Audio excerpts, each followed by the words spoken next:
polisi egi yabeye bembirwa omuduumizi waayo kandi ababiri aba bakwatwa bwanyuma ya polisi okutunga okumanyisibwa ngu abeegi nibasiiba omu mabaara na za loogi.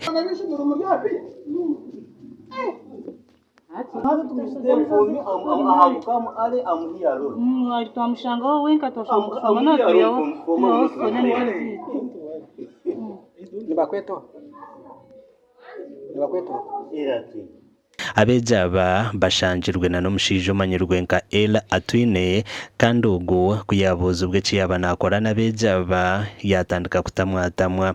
Nanye ndiyo mukutaba wanje kakwanje nindonda twese kanahisa naiza n'abanywana banje yabali ya Godfrey twize twasitama yavuga owa campus yavuga hamwa ayajangu yafuna umusabazi yagenda aliyo nagaruka these ones have come here. Polisi yabuza akasiyo kahindwa abeegi aba kandi bagira ngo abantu baruga omu irwariro nokwe kuraba omurojo kumira emibazi eyabaheebwa omu irwariro. Hati hii irwariro iri mazima irwariro nibarenyusa ebijuma babinyusa bi nani mupanshinga mu baragitiza mazima watabishanga no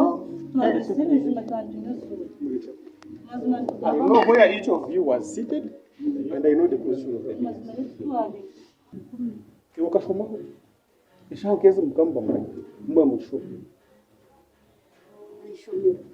hateri nishomero evinebe rase jeniyo sini ya 3 room 3 hata yirukire sini ya 3. Twagambaho na Tumusime Charles mukuru w'ishomero rya Kamwenge Secondary School aho abeegi aba bari kushomera kandi ebintu byo yatugambira. Very bad. Polisi yakwata abakozi b'ebbaara egi hamwe n'omushaija oshanjirwe n'abo bishiki kandi ababishiki bagarurwa omu mikono y'ishomero. Amakuru agagasha kwa Anthony Atwine aha bwa TV West.